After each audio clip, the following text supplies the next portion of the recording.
Hey, it's Amanda. And like the rest of the podcast world, I'm recording this from the closet in my apartment. Things are tough right now, especially here in New York. But when times get really tough, heroes emerge. And that's exactly what this episode is about. I hope you enjoy it.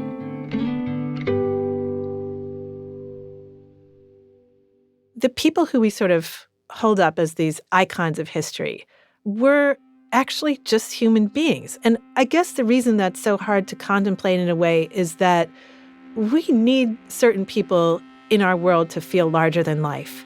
You know, we need superheroes. Do you like books?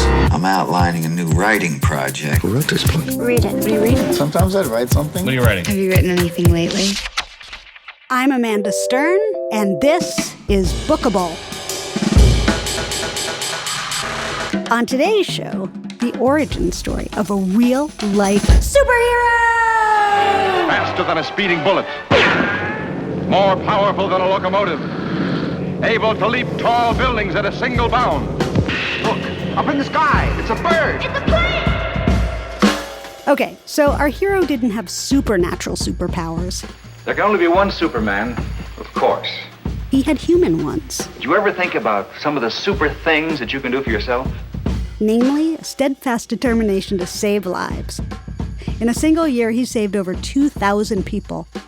You might even have him to thank for your existence. It's the most amazing story you've never heard. Until now. Amazing. There she is. Hi. Hi. And that story is the subject of our guest's latest book. Great. Good. Yeah. Okay, good. Please introduce yourself. My name is Julie Orringer, and my novel is The Flight Portfolio. Julie Orringer. Her new book, The Flight Portfolio, is a brilliant work of historical fiction that sort of came about by chance. I was researching the Franco-German armistice. Sounds like my typical Saturday night. Okay. Sorry, go on. And I learned that there was a clause called the Surrender on Demand Clause, which essentially meant that any German national could be extradited from France to Germany at any time. When I Googled Surrender on Demand, up came this memoir by this American named Varian Fry. Aha! There's our man. Varian Fry. It wasn't a name Julie was familiar with, so she Googled some more, and the results astounded her. It turned out that he had had this heroic role in World War II, and he had saved people like Marc Chagall and André Breton and Hannah Arendt and Max Ernst. And I was astonished to know that there was one person who, in conjunction with a number of associates, had essentially protected and preserved the creative capital of Europe. And by doing that, had kind of set the nature and tone of thought for the rest of the 20th century. How could such an astonishing and inspiring piece of history be virtually unknown? Julie knew she had to tell his story. It begins with concerned American activists who called themselves the Emergency Rescue Committee. Of particular importance to them were the perils that awaited some of Europe's foremost thinkers and artists on the brink of World War II. So, they created a list of intelligentsia they believed should be saved. So he went with this list. He had 200 people on the list. He thought he was going to stay for a month. That's right. He ended up staying for how long? Well, he stayed for about 13 months. And during that time, he underwent this amazing evolution of his original idea. He basically saw himself riding a bicycle through the countryside and rounding up writers and artists who were just, hanging out in the lemon groves or picnicking in Provence, and somehow whisking them, teleporting them magically from Marseille to 42nd Street. And it was a little different from that because, a lot of the time there was just hearsay about where a particular artist might be. And if he was lucky enough to find that person, then he had to actually convince them that they were in enough danger to leave the country, which was a risky proposition. It's easy to imagine how in a place like France, after people had fled to France from the occupied countries, France, which had been this kind of beacon of hope and freedom for much of the world for many decades, to convince them that in France of that particular moment, They were in such grave danger that they had to risk arrest or the loss of their lives or internment in concentration camps to try to get over the border into war-torn Spain, and from there to Portugal, and from there to the States, where perhaps they knew no one, or perhaps they only had the vaguest connections and no way of really envisioning how to make a life there. But for so many of these people, that was the only way they were going to survive. So I think one of the greatest challenges for Varian was simply to convince people that they had to go. It's so interesting to me that the artists thought that the Nazis valued their vision and their intellect and what they had to say. Was it that the focus was more on the Jews and they didn't think that they were in jeopardy? Well, for artists like Chagall or for artists like André Gide or Breton, I mean, they had come of age in a Europe that elevated its artists and writers above everything. Even though Nazism was not new at this point, there really was only, let's say, a 7-year window in which that had sort of come to be the political tenor of the day. And these were people who were in their 50s and 60s, many of them.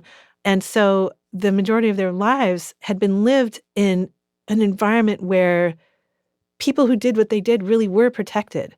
So it wasn't crazy for them to think that way, although much of the work that they were producing at the time was commentary upon the Nazi occupation and upon fascism in general.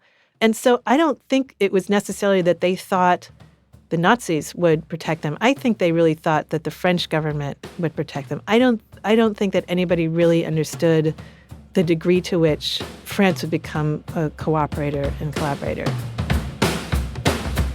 From the Flight Portfolio, page 85. Anything could go wrong at any time, and it was foolish to think otherwise. Everyone's papers had to be in order.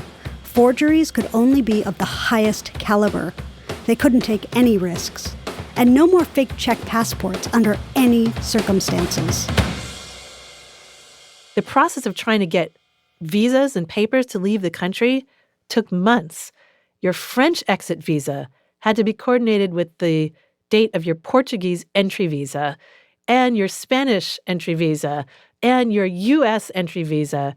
And to get all these papers to line up and for you to have a valid passport, it was so unlikely that all of those elements would line up perfectly that people often spent months and months just trying to arrange those documents. And then once you did, there was the question of how you're actually going to get out. What a lot of Varian Fry's clients did was to take trains to the border of Spain. Then they would have to switch to a different train that actually went over the border because the railway had a different gauge in France than in Spain. Then they would have to hope that they would make it through the station checkpoint on the other side. Now, for so many people who didn't have all of those papers together, but who needed to leave France anyway because they were directly endangered, it was impossible to take trains, and so they would have to walk over the border on foot. They essentially had to cross the Pyrenees on foot. And so one of the episodes in the book is this border escape by a group of refugees that were so directly endangered that they really couldn't wait, despite the fact that not all their papers were exactly what they should have been. So this group included Heinrich Mann and his wife Nellie, Golo Mann, who was Thomas Mann's son, Franz Werfel, and his wife Alma, who had previously been married to the architect Gropius and the composer Gustav Mahler. And together, this group of people were going to try to cross by train. But it was impossible because the border station was being inspected by Vichy guards that particular day. So this group had to walk over the border despite the fact that a number of them were elderly and not in good health. You know, the temperature was in the high 80s and the sun was beating down. It was only really by virtue of the clemency of the border guards that they actually managed to cross and get safely to the other side. I wanted to capture that episode in the novel because I felt like so much of the tension around Fry's organization was the sheer difficulty of the actual crossings once the papers were in place. From the flight portfolio, page 299. He wanted him close, day and night, as at Palmières, as at Arles. In his own hand now was the slim volume of Le Fond de Mauve, nostalgic Faulkner in French. Lives were at stake, but he knew what he wanted. He had been denied it for more than a decade. He slid his leg alongside Grant's, and Grant pressed his knee through the layers of their clothing. In addition to struggling against the Nazi machine, in addition to trying to figure out how he was going to save the creative capital of Europe, he was likely also struggling with the issue of his own sexuality and how to live in the world. We have a memoir by the French diplomat Stéphane Hessel. Stéphane Hessel was in the south of France at that time trying to get out of the country, and Varian Fry was helping him. And in the course of their friendship, they became very close. And according to Hessel's memoir, they had a romantic relationship that unfolded as the two of them went alone together on weekends into the little towns of Provence and, went sightseeing and swimming and exploring. At the time, there was no way that Varian Fry would have been able to write about that romantic relationship. He didn't even write very much about Lincoln Kirstein, his classmate from Harvard, with whom he started The Hound and Horn, which was this great kind of rule-breaking literary magazine. But he and Lincoln Kirstein were lovers as well. So as I learned about that element of Varian Fry's life, it seemed to me that there was a major lapse in the way we understood this person's role in history. When he was in Marseille, he was away from his wife of many years for the first time. They had met when he was in college, and they had had this very rich intellectual life together. But I think while she knew about Varian Fry's sexual history, felt like that was kind of a puerile passion, or was just part of his past. It wasn't something that she felt like he was going to carry into his adult life. And when he was away from her in France, I think it was probably one of the first times in his adult life that he had actually gotten to have a relationship with another man.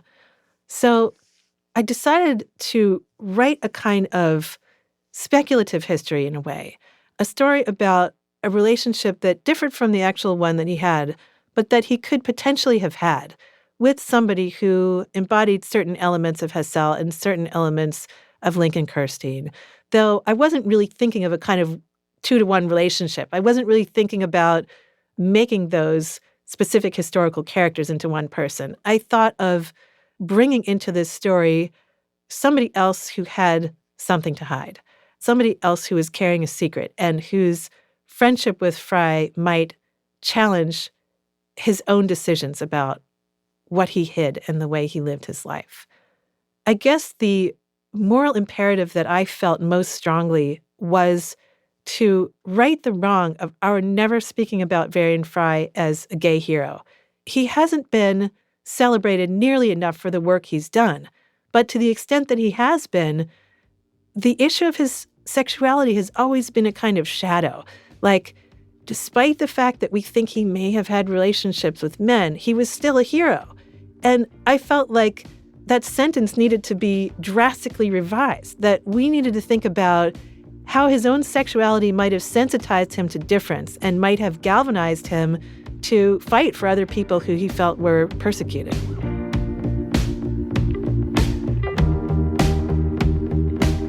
Time for a short break. When we come back, an economist, an art student, and an heiress walk into a bar and join the cause. Stick around.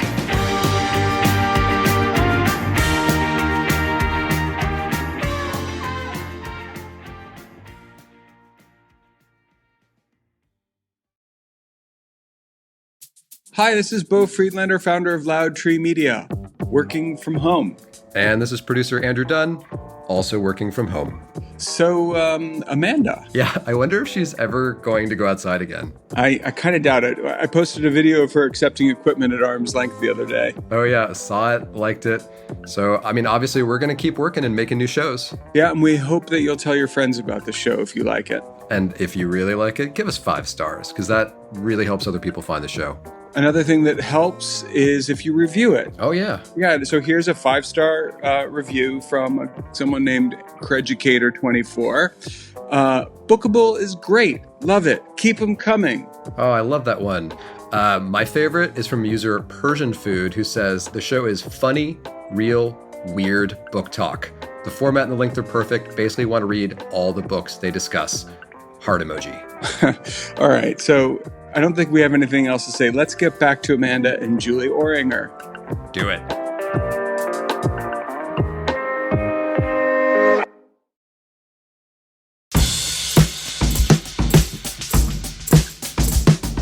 Welcome back to Bookable. I'm Amanda Stern, here with Julie Orringer, author of The Flight Portfolio. Iron Man had the Avengers, Batman had the Justice League, and Varian had his own set of hero collaborators, each with unique abilities. When he got to Marseille, one of the first things he did was to begin to recruit associates. He believed so strongly in the mission that he could evangelize it to anybody. And so he was great at getting people excited about it and involved in it. And he was very direct. When he saw somebody who he thought would be able to help him out, he didn't hesitate to ask that person for help in the most sort of blunt and need-forward way possible. One of his first associates was Albert Hirschman, who later became a famous economist. Hirschman's specialty, one of the things he writes about, is the importance of failure. It was a good thing that there was somebody with that philosophy involved with the Emergency Rescue Committee. Failure was a daily occurrence in their organization. Another of their associates was a young American named Miriam Davenport, who was originally from Boston. She was an art history student who had spent a bunch of time in Paris and had studied at the Sorbonne. She had a lot of connections to artists and writers who were on Varian Fry's list. She also had a highly developed sense of artistic taste, which became important to Varian Fry's mission because his resources were so limited and the time that he had in Marseille was necessarily constrained by this urgency of the increasing direness of the war. So in order to distribute resources in the way that his organization felt was best, he and his colleagues often had to make decisions about whom to save based upon their artistic merit. Miriam Davenport was somebody who knew a little bit of something about artistic merit, and so she was oftentimes the one who made determinations about whether somebody's talent allowed them a position of privilege among the client list. One of Miriam Davenport's close friends was a woman named Mary Jane Gold. She was an American heiress who had gone to Italy for finishing school and essentially had stayed in Europe, flying her Percival Vega Gull airplane around the continent and partying lavishly, getting to know all sorts of glittering people, and having a grand old time. Once the war began, she became politically engaged. She immediately gave her plane to the French Air Force. She was both a generous donor and a generous participant in Varian Fry's project. And those were just a few of the people. There were many others whose specific talents were necessary to the organization. People who knew how to get refugees over the border, people who knew how to get visas from the U.S. Visa Office, people who could forge documents, people who had connections in the Marseille Police Department. All of these members of the team were absolutely essential to the mission. So when we talk about making a difference as an individual, I think we're talking about two things. We're talking about, decisions about how we act and about how we spend our time and what we devote ourselves to. And we also are talking about knowing where our limitations are, knowing who else we need to be associated with in order to get that work done.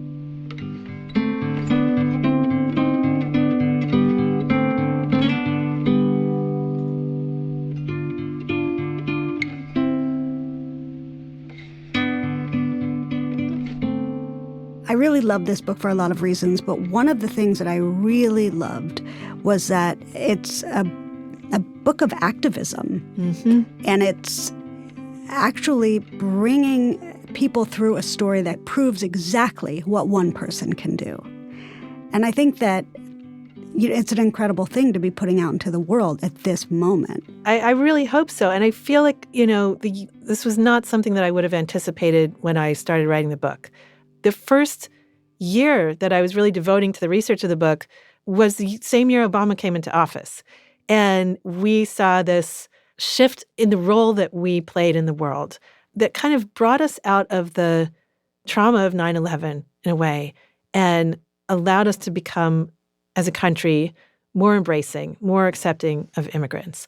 That was the tenor of the political situation in which most of the writing of this book took place. There was no way that I could have anticipated what was going to happen in 2016. I was totally shocked by it and have been shocked afresh by every exclusionary policy towards immigrants, by the absolutely horrific policy of family separation, and by the way our role has changed in the eyes of the world. I find as I'm talking about the issues that Varian Fry's clients were facing at the time, they sound uncomfortably timely. They sound uncomfortably relevant to our political moment. How are we going to continue to be a country that leads in the arts and in the sciences, in technology, and in so many different arenas if our borders are closed down, if, as Trump suggests, we don't have any more room in this country, if we're full? Well, you asked me about Varian Fry's associates in Marseille. There's one who I feel like I should mention in this context. His name was Hiram Bingham III. He was a vice consular officer and was one of the few consular employees who was actually sympathetic to the Emergency Rescue Committee's cause. So single-handedly, he was responsible for the delivery of many, many U.S. visas that ended up saving Varian Fry's clients, allowing them to get out of France and get to the States. He did that even though he knew that it was an act of contravention against the policies of the consulate at the time. He did it knowing that it would probably get him fired, and in fact it did. And yet he did it anyway because he also knew it was the right thing to do. And if he hadn't have done that, then, there would have been unbelievable losses among Varian Fry's client list. So once again, I just keep coming back to the idea of a single person's influence, the way that one human being can make a difference to the lives of thousands of others because they're willing to break some rules, because they're willing to take a stand against a political position that they feel is just dead wrong. Julie Orringer, author of The Flight Portfolio. It's published by Knopf and is available now. Bookable is a production of Loud Tree Media. I'm your host, Amanda Stern, 5 feet tall and a real-life superhero. To my dog, Busy. We're produced by me, Bo Friedlander, and Andrew Dunn, who also mixed and sound designed the show. Bo is Loud Tree's co-founder and editor-in-chief. Catch us on the web at bookablepod.com, where you can find previous episodes, show notes, and links to all of the books and authors featured on the show. And for those of you interested in writing your own amazing piece of historical fiction, just keep in mind it can take a really long time. I started writing the book in about 1843, or at least it feels like it was about that long ago. Or maybe it was during the Napoleonic Wars. I'm not exactly sure, but I've been writing for a long time.